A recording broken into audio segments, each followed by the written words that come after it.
और याद रखना, दुनिया का कितना ही अमीर बाप हो, कितना ही बड़ा मौलवी हो, कितना ही बड़ा सरपंच और चौधरी हो, अगर उसने अपनी बेटी की मर्जी के खिलाफ उसकी शादी किसी दूसरी जगह कर दी तो इस शादी का कोई एतबार नहीं है शरीयत के अंदर।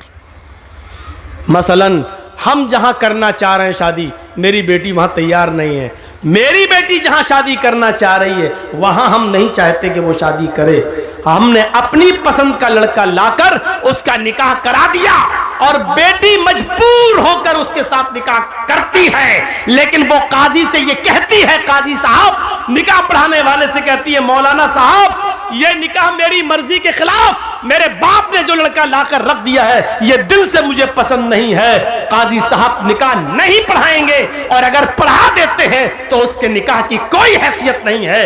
एक औरत, एक सहाबिया अल्लाह के नबी के पास आई और कहती, अल्लाह के रसूल मेरे बाप ने मेरा निकाह ऐसी जगह कर दिया है जो लड़का मुझे पसंद नहीं है। अल्लाह के रसूल ने निकाह हो जाने के बाद भी उस लड़की से कहा, अगर वो तुम्हें पसंद नहीं और इसके बावजूद तुम्हारे बाप ने तुम्हारी शादी कर दी है तो तुझे इख्तियार है, तू चाहे तो उस लड़के के साथ रहे या तू चाहे तो मैं निकाह तेरा फिस्क कर देता हूं, लड़के के तलाक देने की जरूरत नहीं है, निकाह फिस्क कर देता हूं।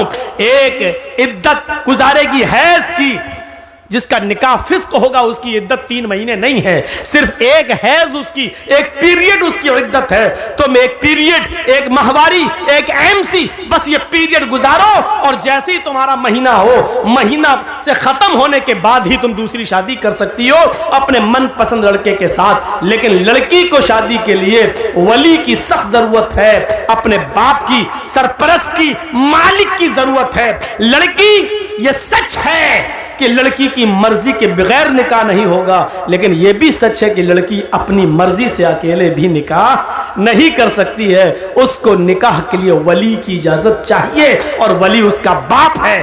बाप अगर दिमागी तौर पर कमजोर है तो चचा है, चचा दिमागी तौर पर कमजोर है तो लड़की का भाई है, और लड़की का भाई भी नहीं तो कोई और जो उसका रिश्तेदार करीबी होगा उसकी इजाजत चाहिए। लेकिन जिस लड़की का कोई ना हो तो फिर काजी खुद वली बन सकता है। जैसे मौलाना जर्जीस अगर किसी का निकाह पढ़ा रहे हैं, लड़की का बाप भी नहीं है, लड़की का भाई भी नहीं है, लड़की का चचा भी नहीं है, तो फिर मौलाना जर्जीस खुद काजी, खुद वली बन सकते हैं और उस लड़की का वली बनकर निकाह करा सकते हैं, काजी वली बन सकता है। लेकिन कोई दूसरे गांव की लड़की अपने बाप का घर छोड़कर भागकर आपके गांव में रतनी में आ जाए तो रतनी का रहने वाला कोई बुढ़ा उस लड़की का बाप नहीं बन सकता है। होता है ऐसा, समझ रहे हैं ना। किसी दूसरे गांव की कोई लड़की भाग के रतनी में आ गई, रतनी के लड़के के साथ शादी करना चाहती है, अब उसके बाप ने कह दिया तू भाग के गई है, मेरे घर में अगर कदम रखेगी तो हम टांगे काट देंगे तेरे, मरते दम तक तुझसे रिश्ता खत्म। अब वो लड़की वहां नहीं जाना चाह रही है, यहां एक बुढ़ा उठता है, हाजी है साहब, पान मुंह में खाते हैं, सऊदिया का रुमाल डाले हुए हैं, बेटा कोई बात नहीं मैं तुम्हारा बाप बन जाता है।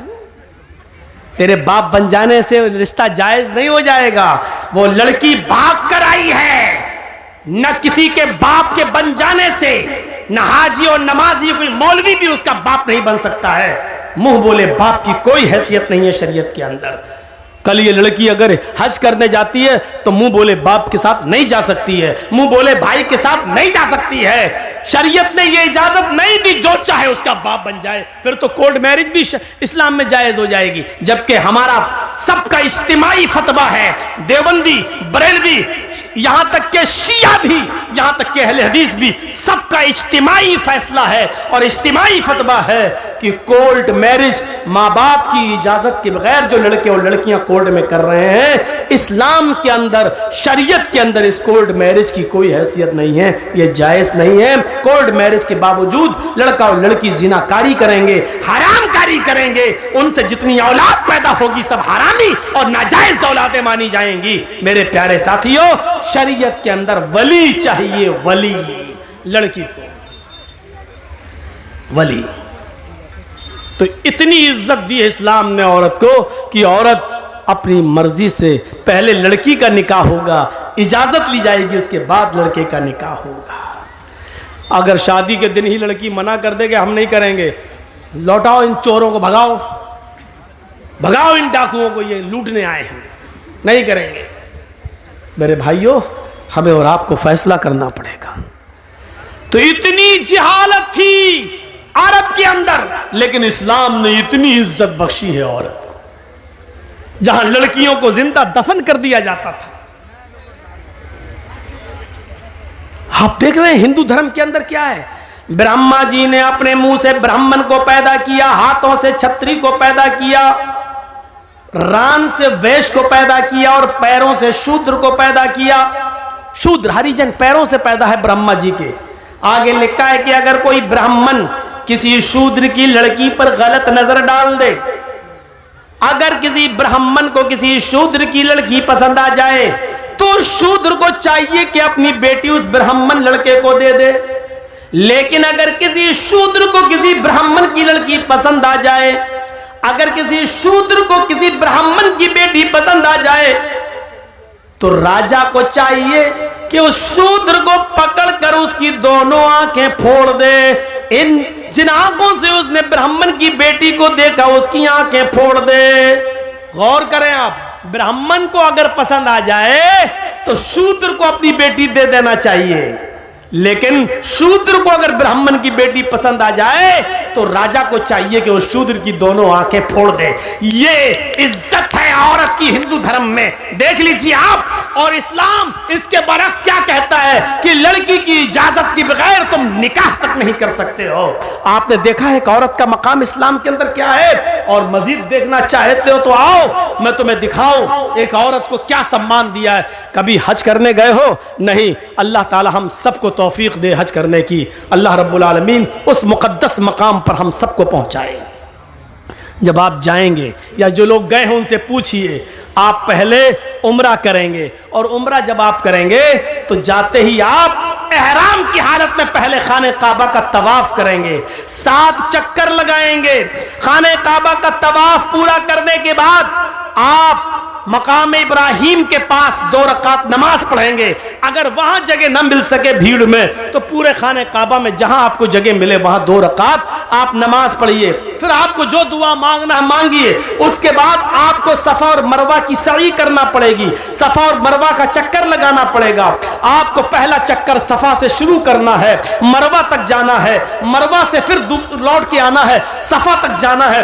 आपको आने और जाने को मिलाकर 7 चक्कर लगाना है। जब सफा से मरवा की तरफ आप जाएंगे तो पहले आप नॉर्मल चाल चलेंगे, नॉर्मल, फिर हरी बत्ती लगी हुई है, ग्रीन सिग्नल। जब आप ग्रीन सिग्नल पे पहुंचेंगे तो वहां थोड़ा सा सीना तान कर, थोड़ा सा सीना तान कर, अकड़ कर ऐसे ऐसे आप दौड़ेंगे। बहुत तेज नहीं जैसे रन ले रहे हो क्रिकेट का, ऐसे नहीं, हल्का हल्का दौड़ेंगे और सीना थोड़ा सा ऐसे ऐसे ऐसे करते हुए आप हल्के हल्के दौड़, ऐसा लगे कि हाँ दौड़ रहे हैं, लेकिन स्पीड बहुत तेज नहीं, हल्की हल्की चाल से दौड़ते हुए आप जाएंगे। क्यों? आप फिर दूसरी हरी बत्ती लगी है, वहां आप फिर नॉर्मल चाल से शुरू करेंगे। फिर हरी बत्ती लगी है, फिर वहां आप सीना तानेंगे और अकड़ के चलेंगे। फिर मरवा से आते वक्त भी आप ऐसा ही करेंगे। इन मकामात पर जहां हल्का हल्का सीना तान कर दौड़ा जाता है वहां हजरते हाजरा दौड़ी थी। जब उनके बेटे को पानी नहीं मिल रहा था, जमीन पर एड़ियां रगड़ रहे थे इस्माइल, मुंह में अंगूठा रखे चूस रहे थे, और हाजरा कह रही थी अल्लाह मेरा बेटा प्यासा है, तेरा बंदा इब्राहिम इसको तेरे सुपुर्द करके गया है, मुझे और इस बच्चे को तेरे सुपुर्द करके गया है। जब मैंने पूछा कि मुझे किसके हवाले करके जा रहे हो, किसके हवाले, इला मन ततरुकुना, हमें किसके हवाले छोड़ के जा रहे हो? तो इब्राहिम अलैहिस्सलाम ने आगे बढ़ते हुए कहा था इल्लल्लाह, आय अल्लाह मुझे और इस बच्चे को उसने तेरे हवाले किया है, तेरे सुपुर्द किया है। इस बच्चे को प्यास की शिद्दत महसूस हो रही है, इलाके में कहीं पानी नहीं है। हजरत हाजरा पानी की तलाश में पहाड़ी के ऊपर चढ़ जाती हैं, सफा से नीचे झांक कर देखती हैं, शायद कोई गांव, शायद कोई कबीला, शायद कोई मोहल्ला मुझे नजर आ जाए, दो चार आदमी रहने वाले नजर आ जाएं और मैं उनसे थोड़ा सा पानी ले लूं। लेकिन पहाड़ी की ऊंचाई पर चढ़ने के बाद भी उनको नीचे कोई बस्ती नजर नहीं आई। सफा से चक्कर लगाती हैं, नॉर्मल चाल चलती हैं, फिर थोड़ी दूर सीना तान कर चलती हैं, दौड़ती हैं, फिर रुकती हैं, फिर नॉर्मल चाल चलती हैं, फिर दौड़ती हैं, मरवा पे पहुंच जाती हैं। मरवा की पहाड़ी से नीचे झांक कर देखती हैं कि कोई बस्ती मिल जाए, कोई मोहल्ला मिल जाए, कोई गांव मिल जाए जहां मैं थोड़ा सा पानी लेकर अपने बच्चे को पिला सकूं। लेकिन मरवा की पहाड़ी के नीचे भी कोई बस्ती आबाद नहीं है। लेकिन अपने बच्चे को देखती है, होठ में अंगूठा रखे हुए है, अपने बच्चे की प्यास की खातिर फिर मरवा से सफा, फिर सफा से मरवा, फिर मरवा से सफा, फिर सफा से मरवा, 7 चक्कर लगाकर अपने बेटे के पास आकर बैठ जाती है और कहती है, अल्लाह जितना मैं औरत होकर कर सकती थी कर लिया, एक लेडी होकर कर सकती थी कर लिया, जितना दौड़ सकती थी दौड़ चुकी, जितनी मेहनत कर सकती थी कर ली, अब ताकत मेरे बस से बाहर हो चुकी है। अल्लाह तू ही गैब से मदद फरमा, इस इस्माइल के लिए पानी का इंतजाम कर दे। अल्लाह इसको मेरा शौहर मुझे और इस बच्चे को तेरे हवाले करके गया है। अल्लाह ने कहा, जिब्रील क्या देखते हो, मेरी बंदी ने मुझे पुकारा है और मेरा बंदा इब्राहिम मेरे हवाले करके गया है, मेरे भरोसे पर छोड़ कर गया है और मेरे ही रास्ते में गया है। जाओ जहां इस्माइल पैरों की एड़ियां रगड़ रहे, तुम अपना पर वहीं पर मारो। जिब्रील अमीन आसमान से नीचे उतरते हैं और जहां इस्माइल एड़ियां रगड़ रहे थे वहीं पर मारते हैं और पानी का चश्मा जारी हो जाता है, पानी बहने लगता है। हाजरा उस पानी को देखकर खुश हो जाती हैं और उसको मुंडेर बांधने लगती है। पानी इधर उधर बहने लगा, वो सोच रही थी कि पानी कहीं खत्म ना हो जाए, इसलिए समेटने लगी। कितना समेटेंगी, पानी का चश्मा निकल रहा है, पानी इधर उधर समेट रही है और अब अबरानी जबान में कह रही हैं, जम जम। ये अरबी का जुमला नहीं है, जम जम जम जम जम का मतलब होता रुक रुक, ठहर ठहर, कहां जा रहा, रुक, जम जम, बार बार कह रही जम जम यानी रुक रुक, जम जम ठहर ठहर, ये बार बार कह रही हैं। लेकिन पानी कहां ठहरने वाला है, वो समेटती हैं, पानी बह जाता है। हजरत हाजरा मिट्टी से एक मुंडेर बांध देती हैं ताकि पानी इधर उधर न जाए, इसी में जमा हो जाए। मेरे भाइयों, अल्लाह के नबी ने फरमाया, अल्लाह हाजरा पर रहम फरमाए। अगर हाजरा ने उस पानी की बाउंडेशन न की होती, हाजरा ने उस पानी की मुंडेर न बांधी होती, हाजरा ने उस पानी को रोका ना होता, तो अल्लाह उस पानी को सारी दुनिया में पहुंचा देता। और जो चीज आम हो जाए फिर उसकी कदर नहीं होती। देख रहे हो ना, गंगा का पानी हर जगह बहता फिरता, कोई कदर है? जो चाहता उसमें लैट्रिन कर देता, जो चाहता पेशाब कर देता है, जो चाहता उसमें पायखाना कर रहा है, जो चाहता उसमें गंदगी फेंक रहा। बार बार योगी और मोदी सरकारों को लोग ललकार रहे हैं, तुम तो कह रहे थे हम गंगा की सफाई करेंगे, आज तक गंगा की सफाई नहीं हुई है। सरकारें कटघरे में खड़ी हैं, गंगा की सफाई नहीं हो पा रही है। अब इस पानी की कोई कदर नहीं, क्योंकि जो चीज आम हो जाती है उसकी कोई कदर नहीं होती है। आज जमजम की कदर इसलिए है क्योंकि वो आम नहीं हुआ है। हजरत हाजरा ने उसकी मुंडेर बांधी। अब आपको जो बताना चाहता हूं वो ये, हाजरा सफा से मरवा तक जा रही हैं, कहीं कहीं सीना तान के जा रही हैं और दौड़ती हुई जा रही हैं। हर हाजी को जहां पे हाजरा दौड़ी थी, आज हाजरा की सुन्नत को जिंदा करना पड़ता है। वहाँ हर हाजी को थोड़ा सा या उम्रा करने वाले को सीना तान कर दौड़ना पड़ता है। अल्लाह के रसूल ने औरतों को मना कर दिया है, फरमाया है कि हमारी उम्मत की औरतें सीना तान कर नहीं दौड़ेंगी, वो अपनी नॉर्मल चाल में चलेंगी। लेकिन अल्लाह के रसूल ने हाजियों को, मर्दों को यह हुक्म दिया है कि उनको हाजरा की इस अदा को जिंदा करना होगा। जहां हाजरा नॉर्मल दौड़ी थी तुम्हें नॉर्मल दौड़ना है, और जहां हाजरा तेज दौड़ी थी वहां तुम्हें थोड़ा तेज दौड़ना है। जहां हाजरा ने थोड़ा सीना निकाल कर दौड़ी थी वहां तुम्हें थोड़ा सा सीना निकाल के दौड़ना है। मेरे भाइयों, हाजी और मोहतमिर, उम्रा करने वाला, हाजरा हाजरा की इस अदा को जिंदा करता है और इसको अल्लाह रब्बुल आलमीन ने हज और उम्रा जैसी इबादत का एक हिस्सा बना दिया है। जहां हाजरा के पैर दौड़ रहे हैं वही हाजी का पैर, और इसको इबादत। गौर करो, लिखो मीडिया वालों, लिखो अगर तुम्हारे कलम में ताकत है, सीआईडी वालों और वो लोग जो ये कहते हैं कि इस्लाम ने औरतों को पर्दे की चार दीवारी ने बांध दिया है, औरतों पर जुल्म किया है, औरतों को घर से बाहर निकलने की इजाजत नहीं है। औरत को इस्लाम ने यह इज्जत दी है कि जहां हाजरा तेज दौड़ी वहां तुम्हें भी दौड़ना है, जहां हाजरा सीना निकाल के दौड़ी वहां तुम्हें भी निकालना है। और जब तक कोई हाजरा की सुन्नत को जिंदा नहीं करेगा अल्लाह उसके हज और उम्रे को कबूल नहीं करेगा। हाजरा के नक्शे पाकों, हाजरा के नक्शे कदम को अल्लाह ने अपनी इबादत का एक हिस्सा बना दिया है। एक औरत के नक्शे कदम को अल्लाह ने अपनी इबादत बना दिया हो, इससे बड़ा एक औरत का मकाम क्या हो सकता है? इससे बड़ी एक औरत की इज्जत क्या हो सकती है? इससे बड़ा एक औरत का सम्मान क्या हो सकता है? कोई किसी मजहब ने औरत के पैर, औरत के हाथ, औरत के कदम को अपनी इबादत का हिस्सा नहीं बनाया है। आज भी देख लीजिए, हिंदू धर्म के अंदर बीवी की लंबी उम्र के लिए कोई रोजा और इबादत नहीं है, लेकिन आदमी की लंबी उम्र के लिए औरतों को करवा चौथ का रोजा रखना पड़ता है। यहां उल्टी गंगा बहती है। देखिए, मैं किसी मजहब पर तनकीद नहीं कर रहा हूं, हर आदमी आजाद है, किसी भी मजहब पर वो अमल कर रहा है। हमें जबरदस्ती किसी को अपने मजहब में शामिल नहीं करना, आजाद है वो। लेकिन मुआजना जब किया जाता है तो बताया जाता है, मेरे भाइयों, हमारे यहाँ एक मर्द अगर 2 या 3 या 4 बीवी रख ले तो बड़ा एतराज, इस्लाम ने 4-4, वाह, एक औरत को 4 औरतों की इजाजत है, एक मर्द को, एक औरत को 4 मर्द रखने की इजाजत क्यों नहीं है? बड़े एतराजात उठते हैं। मेरे भाइयों, हम चाहें तो लौट कर तुम्हें भी जवाब दे सकते हैं। 5 पांडव एक ही पत्नी रखते थे, द्रौपदी। 5 पांडव की एक ही पत्नी थी, द्रौपदी।